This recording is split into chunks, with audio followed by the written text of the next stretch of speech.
prazer em receber aqui para a gente bater um papo, para falar a respeito de vários assuntos ligados aí à saúde do homem, né? O doutor Diogo Pérez está aqui com a gente, ele que é urologista pela Unesp, Hospital das Clínicas de Botucatu, ele também é membro aí da Sociedade Brasileira de Urologia, da Sociedade Europeia de Urologia, ele também é da cirurgia minimamente invasiva pelo Instituto do Câncer, Dr. Arnaldo Vieira de Carvalho, um currículo bastante robusto, né, do Dr. Diogo Pérez, que está aqui com a gente, para a gente falar a respeito da saúde do homem, de próstata, tecnologia, de como está avançando isso em pleno 2025. Doutor, prazer recebê-lo aqui nos nossos estúdios, para a gente falar a respeito aí desse trabalho que você faz aqui em Três Lagoas e no Mato Grosso do Sul, que é muito importante, trazendo aí tudo o que há de melhor para o atendimento dos homens, né?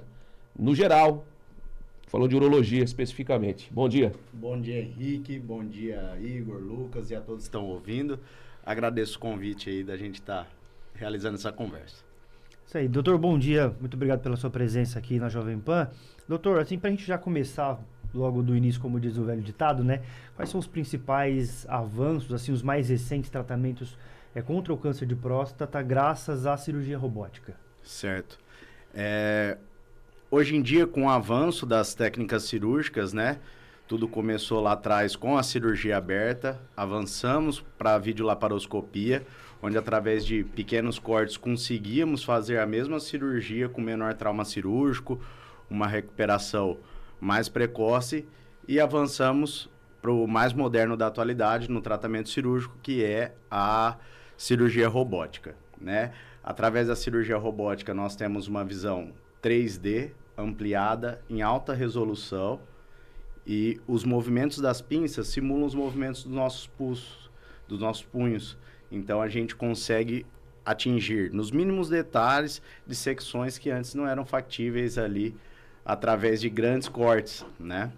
Ou seja, para a gente compreender, para o nosso ouvinte, para a nossa audiência, é mais fácil chegar em alguns pontos onde a mão não chega. Isso, com certeza. A nossa pelve, aqui a região de baixo do corpo, né, mais genital, ela é mais estreita. Isso é difícil até pela via aberta, através de grandes cortes. Então, através dessa pequena câmera, ângulos específicos, a gente consegue acessar regiões que antes eram praticamente impossíveis aí, através das pinças rígidas mais longas aí da laparoscopia, né? Importante. Que também é um grande avanço, tá? Importante, é um avanço que, além de facilitar o trabalho do cirurgião, também aumenta as chances do paciente. Sim, com certeza.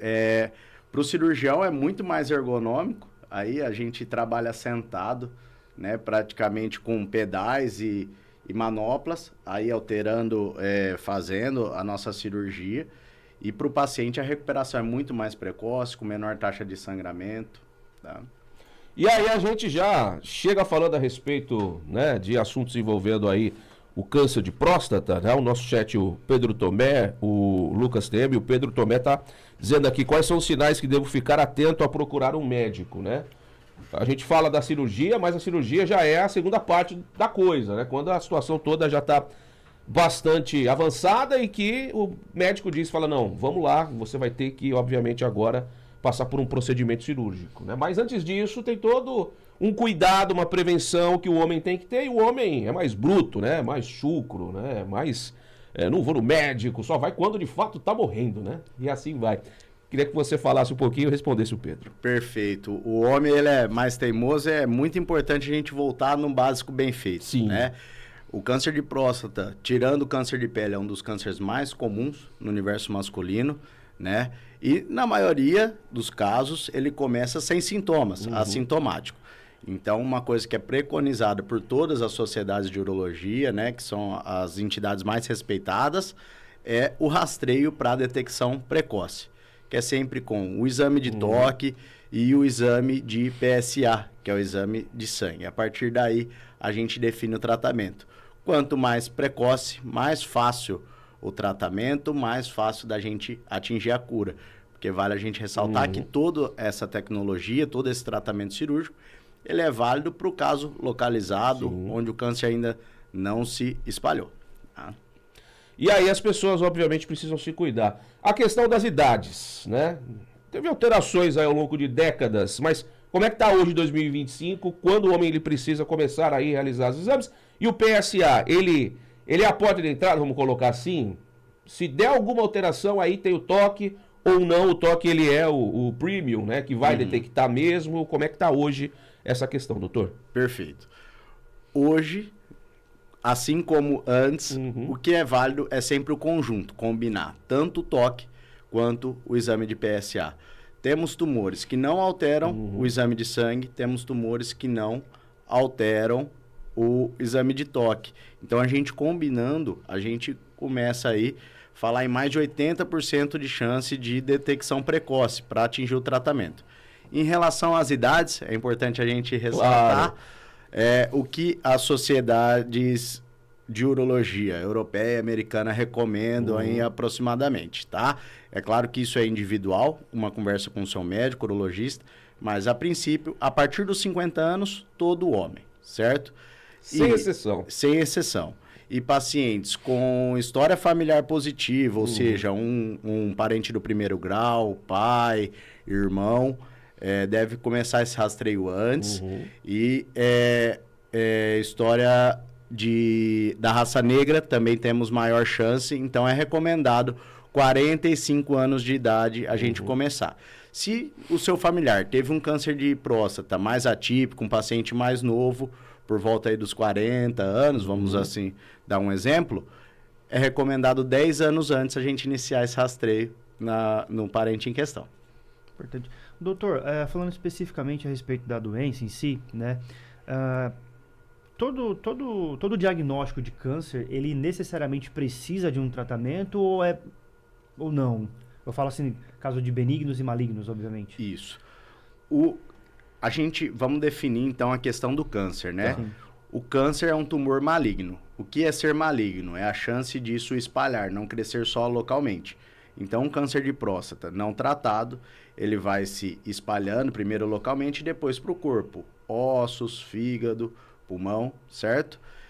Hoje em dia, nós temos uma modalidade que a gente considera um tratamento, que é a vigilância ativa, onde a gente descobre o câncer num estágio inicial e para não submeter o paciente aos tratamentos como cirurgia, radioterapia de uma forma precoce, podendo expor ele a complicações, a gente acompanha de perto esse tumor, sempre um rastreio íntimo, bem ligado ao seu médico, para propor o tratamento na hora ideal. Em alguns casos, a gente aguarda 2, 3 anos, em que, a partir do momento que esse tumor está crescendo, a gente propõe o tratamento adequado para aquele caso.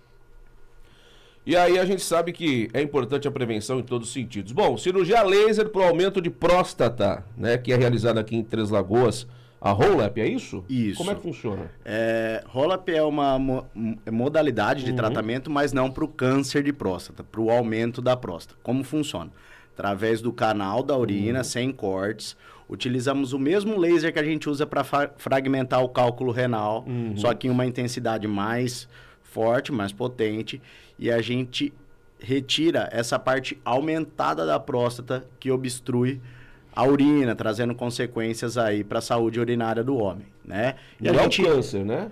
Não é o câncer. Só a próstata a próstata aumentada que interrompe o fluxo, que é o grande problema. São dois problemas distintos. Isso, perfeito.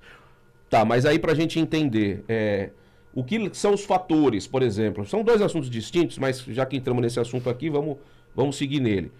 Por que a próstata aumenta? Quais são os fatores? Né? E a partir disso, quais são...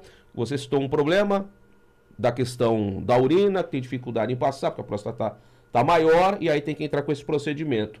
Porque ela cresce e ela se manter desse jeito, vai ter o incômodo e pode gerar outras doenças, outros problemas dentro do organismo dessa pessoa? Perfeito. O aumento da próstata é um movimento natural do homem, né? A partir dos 40, 50 anos, a ação dos hormônios masculinos, né? A próstata é um órgão exclusivo masculino, ela começa a aumentar, certo? Esse aumento benigno é a hiperplasia prostática benigna, né? O inchaço, o aumento da próstata, alguns nomes populares aí. Quais são as consequências disso? Interromper o fluxo da urina, a bexiga é um músculo, conforme vai entupindo esse canal, ela vai forçando, vai subindo pressão para o rim, danifica o rim, prejudica a bexiga, ela vai espessando, igual o coração, também vai ficando um órgão deficiente. Então, o tamanho da próstata pouco importa. O que importa são os sintomas, e aí a gente segue uma sequência de tratamento. Ou a observação, ou o início das medicações, ou essas técnicas cirúrgicas que a gente está conversando. Já o câncer de próstata, na maioria dos casos, repetindo, porque é muito importante, ele não produz sintomas. Então, a gente precisa passar constante com o médico para o rastreio, com toque, PSA. A gente viu alguma alteração, que é o exame de PSA, o de sangue alterado acima do número 4, ou um toque alterado com a presença de nódulo, a gente propõe uma investigação melhor. Com a ressonância, um exame de imagem, teve alguma alteração, a gente indica a biópsia. Descobrindo o problema, a gente trata. O câncer nada mais é do que uma divisão anormal do nosso corpo. Nosso corpo está em constante renovação. É uma divisão que deu errado e que pode se espalhar, trazendo graves consequências. Doutor, falando a respeito da cirurgia robótica, tem algumas dúvidas que pairam ainda a respeito, porque toda tecnologia tem seus riscos, né? E ainda tem o medo popular, a crença popular de que alguma coisa pode dar errado porque é um robô que está fazendo ali, mesmo sendo guiado por mãos humanas. No caso da cirurgia robótica, quão importante ela é para o impacto na preservação de funções importantes como continência urinária, a função sexual? Como que a gente desmistifica isso e tira esse medo dos homens? Porque assim, a maioria dos homens tem esse medo. Eu não vou lá porque se eu tiver alguma coisa, lá na frente eu não vou conseguir urinar, não vou ter as minhas funções sexuais ativas, a questão da masculinidade fica um pouco ferida. Como que a gente desmistifica isso com a cirurgia robótica? Perfeito. Começando aí em relação ao primeiro medo que você disse, né? É importante a gente frisar que o robô, ele não opera sozinho. É uma ferramenta que o cirurgião usa. Ele controla os movimentos, né? Através da cirurgia robótica, essa visão ampliada, essa visão 3D que a gente tem em alta resolução, a gente consegue, para a próstata especificamente, identificar os nervos, os vasos que são responsáveis por duas funções essenciais aí para a qualidade de vida do homem, que é a continência urinária, né, e a potência, tá? Que são duas complicações que podem sim ocorrer em qualquer cirurgia da próstata, mas com o advento da tecnologia, esses dados que antes eram uma realidade, hoje em dia são muito raros, tá? Em relação tanto à parte da continência, que é segurar a urina, quanto à parte da potência, que impacta muito a qualidade de vida do homem. Importante. O câncer de colo retal, que tirou a vida da Preta Gil e de milhares e milhares de pessoas ao redor do mundo, foi dito que está cada vez mais precoce, está cada vez aparecendo com mais frequência em pessoas de idade menor. O câncer de próstata, ele pode seguir essa linha? É uma tendência, já acontece de cada vez mais pessoas, homens jovens que eu digo com 30 anos, talvez. Tá chegando gente no consultório que tem algum fator que está levando aí essas pessoas a serem diagnosticadas precocemente com câncer de próstata, ou não tem como isso acontecer com um homem especificamente, e o câncer de próstata em si, doutor? O câncer coloretal, que é o câncer de intestino, ele é muito relacionado aos nossos hábitos. Tá. Alimentação industrializada, os embutidos, ele sim, e é outro câncer que é muito recomendado tanto para homem quanto para mulher, o rastreio com colonoscopia, que é o exame de imagem, onde usamos a câmera, para detecção precoce. Ele sim está muito presente em idades mais jovens, estão até discutindo em relação à idade do rastreio. Tá. Em relação ao câncer de próstata, os casos mais jovens são muito mais relacionados à genética.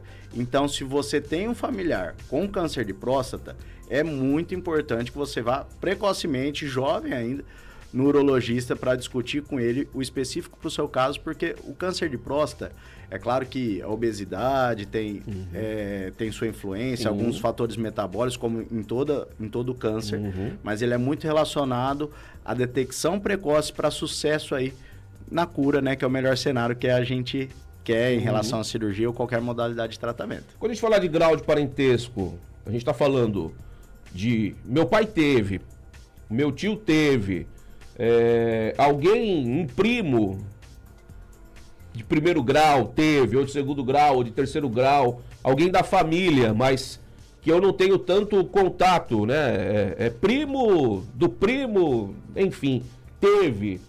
Eu tenho que me ligar também ou não? Se ninguém teve, então basicamente eu preciso ir para fazer minha prevenção, mas basicamente a minha chance de desenvolver um câncer de próstata é mínima. Como é que a gente pode entender essa questão de grau de parentesco, doutor? Perfeito. O câncer ele é muito prevalente, então independente se você tem ou conhece, né, seu histórico familiar, é importante o rastreio a partir dessa idade que eu disse que é os 50 anos. Agora, em relação a parentesco, o principal, claro, é o primeiro grau, o pai, os irmãos. Em relação a outros parentes ou mais de um familiar, isso também é importante, a prevalência dentro da sua família. Certo. Porque hoje em dia nós temos as formas genéticas, esse é o outro futuro aí da medicina, que é o estudo dos genes, né, relacionado aí à análise genética em relação ao câncer de próstata. Hoje em dia a gente sabe que ele também está relacionado, por exemplo, a genes responsáveis ao câncer de mama. Então, se você tem familiares com muitos tumores, não necessariamente somente da próstata, é necessário sim você rastrear esses cânceres que têm indicação de rastreio, como câncer coloretal, o câncer de próstata para os homens. Então tem que ficar atento a esses sinais, né? Perfeito. Então o câncer ele pode, câncer de mama, a mãe teve câncer de mama, o filho pode desenvolver câncer de próstata, por exemplo, são cânceres distintos, obviamente, um da mulher, nem tanto da mulher, né? Da mama tem homem que também pode desenvolver. Mas são tipos de câncer que normalmente é mais comum em mulher e o exclusivo da próstata do homem. Se a mãe teve, ou mama, ou qualquer outro tipo de câncer que a mãe teve ou o pai teve, o filho pode ter esse mesmo tipo de câncer ou não? Pode desenvolver outro câncer e outro órgão do corpo, doutor? Perfeito. O início do câncer tem relação também com a nossa própria defesa em relação a destruir aquela célula anormal. Então, existem alguns fatores genéticos que podem estar relacionados a um defeito. E algumas famílias carregam isso. Tem síndromes que necessariamente não é porque uma pessoa teve um tumor de uma parte do corpo, como por exemplo mama, que ela não pode ter um outro tumor. Em relação a mama e próstata, eles são bem relacionados, né? Temos genes que chamamos de BRCA1 e 2, que sabidamente fazem muita participação no câncer de mama. Hoje em dia a gente sabe que ele também tem participação no câncer de próstata. Então, sim, se tem muitas mulheres ou até homens com câncer de mama na família, é importantíssimo o rastreio para o câncer de próstata também nos homens. E o avanço da medicina, né? O avanço da genética cresceu, se desenvolveu muito, né? A gente pegar de décadas para cá, vide a tecnologia hoje inserida para as cirurgias, como o senhor já citou, mas a genética também, a ciência vem traçando uma linha para tentar entender o comportamento. E para o futuro, quando a gente fala de câncer de próstata, o que está sendo estudado, o que estão vendo que é um caminho que pode salvar vidas daqui um tempo, doutor? O que a gente pode... Tem um acalanto aí em relação a tudo isso, e a gente sabe que o câncer de próstata ele só cresceu, né? As pessoas cada vez mais diagnosticadas, Perfeito. Infelizmente cada vez mais perdendo a vida por conta dessa doença. Em relação ao estudo genético, não só no câncer de próstata, mas falando especificamente da próstata, nós temos dois grandes avanços. Tanto na detecção precoce, para a gente já saber aquela família que precisa de um acompanhamento mais de perto, mais precoce, mais jovem, quanto em relação a tratamento.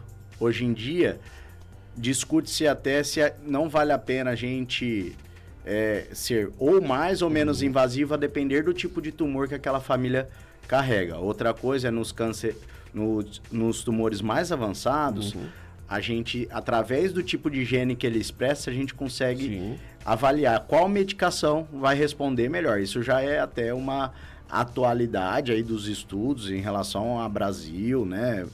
Fora Estados Unidos e Europa, em relação a se o câncer manifesta tal tipo de gene, tal medicação funciona melhor para aquele caso. Então, isso aí é o grande futuro da medicina, aí, além das técnicas cirúrgicas aí, minimamente invasivas.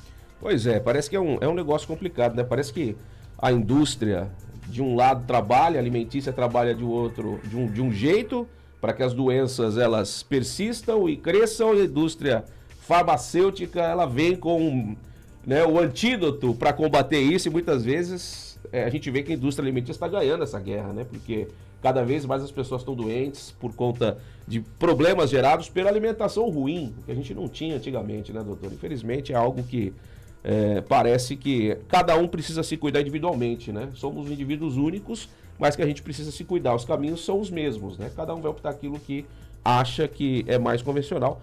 Por mais difícil que seja a vida, né? Correria, Sim, né? com certeza. Um alimento ali que você abre ali e come, às vezes é rápido, né? Temos muitas facilidades aí, né, em relação à alimentação, mas também tem a parte comercial em relação a conservantes, Sim, né? tem isso tudo. Produtos químicos, mas também tem a parte comportamental, que é a autorresponsabilidade do paciente. Cabe a ele também moderar esse consumo, né, dos industrializados, de outros produtos químicos, tentando diminuir a chance de ser acometido por alguma dessas doenças que a gente está conversando aqui. Doutor, voltando um pouquinho aqui na questão da tecnologia, né, que é bastante interessante todo esse avanço, como que o acesso a essas tecnologias tem evoluído no Brasil, especialmente fora dos grandes centros? Perfeito. Fora, vamos falar primeiro de Estados Unidos e Europa, a tecnologia robótica é uma realidade, mas nós sabemos também que a saúde pública tem um outro perfil, né? Aqui, também nos grandes centros, praticamente a videolaparoscopia para o câncer de próstata, câncer de rim, ela vem sendo substituída pelo melhor, que é a cirurgia robótica. Nos pequenos centros, cidades mais interioranas, né, a gente já tem algumas plataformas. Recentemente chegou no nosso estado, na capital, em Campo Grande. Aqui perto também temos em Bauru, São José do Rio Preto. Na medicina privada, o paciente que tem condições, hoje em dia, ele já consegue fazer seu tratamento utilizando a tecnologia mais moderna, que é a cirurgia robótica. Em relação à saúde pública, ainda temos muitas lutas, né? Tanto saúde pública quanto convênio em relação a distribuir esse acesso a toda a população. Mas estamos caminhando, temos em São Paulo alguns casos que são realizados pela tecnologia, mas é muito em relação a parcerias, doações, a indústria farmacêutica e tudo isso. Importante, né? A gente até destaca que segue o mesmo caminho que, por exemplo, a videolaparoscopia. Para quem está nos ouvindo, nos assistindo, videolaparoscopia, doutor, me corrija se eu estiver errado, é uma cirurgia feita por vídeo. Perfeito. Né? É um procedimento minimamente invasivo, né, que vai dar uma chance de recuperação maior para o paciente. Então, é o mesmo caminho, a gente entende que a cirurgia por robô segue o mesmo caminho que a cirurgia feita por vídeo. Né? Aos pouquinhos ela vai sendo implementada até mesmo na rede pública de saúde. Perfeito. Em relação ao robô especificamente, tinha a indústria, que é a melhor máquina que temos hoje, que é a Intuitive, que é o robô da Vinci. Essa patente caiu, então começaram a estudar. Existe até hoje em dia telecirurgia, foi feita uma cirurgia com um cirurgião nos Estados Unidos, na África, então isso vai barateando os custos, os estudos, né? Outras indústrias aí fazendo novas plataformas, o que facilita o acesso e a queda do custo aí, porque o robô hoje em dia não só a plataforma, como as pinças, né, que tem um certo número de usos, mas são descartáveis, né?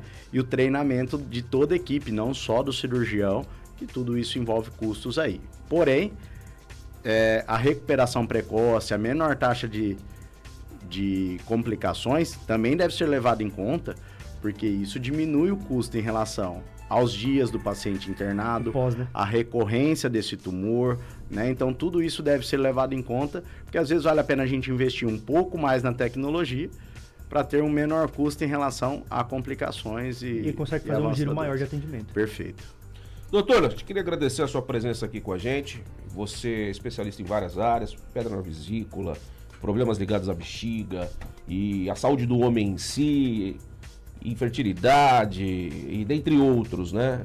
São assuntos bastante interessantes que a gente vai convidá-lo, né, para uma próxima entrevista para a gente falar a respeito de alguns assuntos que a gente sabe que são de interesse da população e que, obviamente, as pessoas vão ficar ligadas. Queria agradecer a sua presença aqui com a gente, falando a respeito da saúde do homem em si, câncer de próstata, tecnologias, avanços, né, a prevenção que é importante e qual que é a mensagem final que você deixa para quem está ouvindo, principalmente para os homens e para as mulheres desses homens, para pegar no pé desses homens, muitas vezes, né? Bom, primeiramente eu que agradeço, Henrique, mas eu acho que a mensagem final é que a prevenção, apesar de clichê, é sempre o melhor caminho. Claro. O câncer de próstata é assintomático na fase inicial, né? A gente vem vencendo com esses canais de informação, a internet, a rádio, e a gente deve sim difundir que é necessário fazer o rastreio para alguns tipos de tumores, e o tratamento é muito melhor quando a detecção é precoce. Então, a prevenção é sempre o melhor caminho e detecção precoce.